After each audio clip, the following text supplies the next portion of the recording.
আপনার ল্যাপটপ বা কম্পিউটার যদি স্লো হয়ে থাকে তাহলে এই ভিডিওটা আপনার জন্য। এই ভিডিওতে আমি আপনাদেরকে দেখাবো কিভাবে আপনার ল্যাপটপ বা ডেস্কটপ কম্পিউটারের স্পিড আগের চাইতে অনেক গুণ বেশি বাড়িয়ে নেবেন। আমি যে স্টেপগুলো দেখাবো, আপনি যদি এই স্টেপগুলো ফলো করেন, আপনার কম্পিউটার অবশ্যই স্পিড আগের চাইতে বাড়বে। আমি সাধারণত কম্পিউটার এবং টেক রিলেটেড ভিডিও আপলোড করে থাকি। আপনি আমার ইউটিউব চ্যানেলটি সাবস্ক্রাইব করে এবং ফেসবুক পেজটি ফলো দিয়ে সাথেই থাকুন। চলুন তাহলে আমরা স্টেপগুলো একটু দেখি।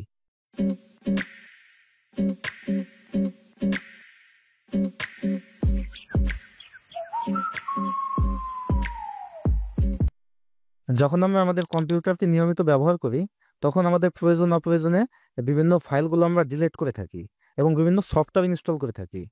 এর ফলে আমাদের কম্পিউটারে কিছু জাঙ্ক ফাইল এবং ক্যাশ ফাইল জমা হয়।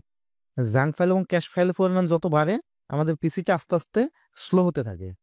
তা বিভিন্ন শর্টকাট রান কমান্ডের মাধ্যমে ওই ক্যাশ ফাইল এবং জাঙ্ক ফাইলগুলো কিভাবে ক্লিয়ার করবেন, সেই স্টেপগুলো আমি এখন দেখাবো। এর জন্য প্রথমে আমাদেরকে রান কমান্ডটি ওপেন করতে হবে। নিচে সার্চে এসে রান লিখে সার্চ করতে পারেন, তাহলে এখানে রান কমান্ডটি পেয়ে যাবেন। ক্লিক করে ওপেন করবেন। এই রান কমান্ডটি আপনি শর্টকাটের মাধ্যমে ওপেন করতে পারবেন। এর জন্য কিবোর্ড থেকে উইন্ডোজ এবং আর কে একসাথে প্রেস করলে আমাদের রান কমান্ডটি ওপেন হবে। এই রান কমান্ডে এসে আপনি প্রথমে টাইপ করবেন প্রিফেস। এই প্রিফেস লিখে টাইপ করে ওকেতে ক্লিক করবেন। এখন এর ভিতরে যতগুলো ফাইল আছে, এর ভিতর থেকে যে কোনো একটি ফাইল ক্লিক করে সিলেক্ট করবেন। এখন একসাথে কিবোর্ড থেকে কন্ট্রোল+A প্রেস করবেন, তাহলে আমাদের সবগুলো ফাইল সিলেক্ট হবে। এখন কিবোর্ড থেকে শিফট+ডিলিট প্রেস করবেন। শুধু ডিলিট প্রেস করলে কিন্তু আমাদের ফাইলগুলো ডিলিট হবে, কিন্তু পার্মানেন্টলি ডিলিট হবে না। পার্মানেন্টলি ডিলিট করার জন্য আপনি অবশ্যই শিফট+ডিলিট প্রেস করবেন, তাহলে এই ফাইলগুলো পার্মানেন্টলি ডিলিট হবে। ইয়েসে ক্লিক করবেন, তাহলে আমাদের ফাইলগুলো ডিলিট হবে। এর ভিতর থেকে কিছু ফাইল আছে ডিলিট হবে না, তাহলে আমাদের সামনে এরকম একটি নোটিফিকেশন আসবে। এখানে চেকমার্ক দিয়ে দিবেন, স্কিপে ক্লিক করে দিবেন, তাহলে আমাদের ফাইলগুলো ডিলিট হবে এবং ক্লিন হয়ে যাবে। যে দু একটা ফাইল ডিলিট হবে না, এটা থাকলেও সমস্যা নেই। এখন ক্লোজ করে দেব। পুনরায় আমরা উইন্ডোজ+আর প্রেস করে রান কমান্ডটি ওপেন করব। এখন এখানে টাইপ করব টেম্প লিখে।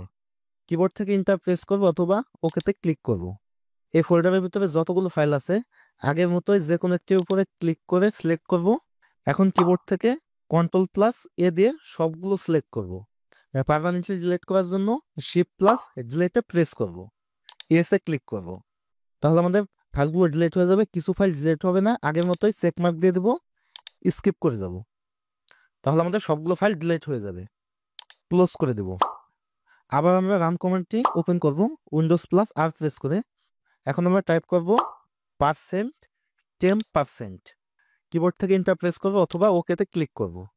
যে কোনো একটি ফাইলের উপরে ক্লিক করে সিলেক্ট করব। কিবোর্ড থেকে কন্ট্রোল+A প্রেস করব, সবগুলো সিলেক্ট হবে।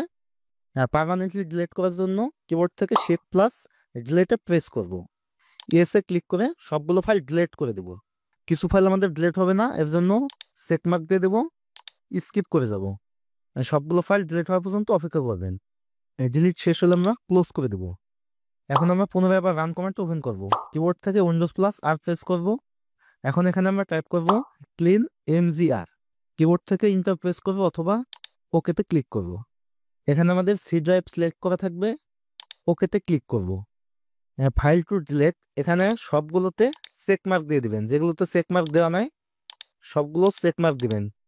সবগুলো চেকমার্ক দিয়ে ওকেতে ক্লিক করবেন। ডিলিট ফাইলে ক্লিক করবেন। আমাদের ফাইলগুলো ডিলিট হবে, একটু সময় নেবে। আপনার যদি অনেকগুলো বেশি ফাইল থাকে, তাহলে ডিলিট হতে একটু বেশি সময় নেবে। শেষ হওয়া পর্যন্ত দয়া করে অপেক্ষা করবেন। আমাদের টেম্পোরারি ফাইলগুলো ডিলিট করা শেষ। তা এভাবে আপনি আপনার কম্পিউটারের ক্যাশ ফাইল এবং জাঙ্ক ফাইল ক্লিন করে আপনার কম্পিউটার স্পিড আগের চাইতে বাড়িয়ে নিতে পারবেন। এখন অনেকের প্রশ্ন থাকতে পারে যে এভাবে একবার ক্লিন করলেই কি আমার কম্পিউটারটি আজীবন স্পিড ভালো থাকবে কিনা। বিষয়টা এরকম না। আপনি যত বেশি আপনার কম্পিউটারে কাজ করবেন, আপনার জাঙ্ক ফাইল ক্যাশ ফাইলগুলো জমা হতে থাকবে।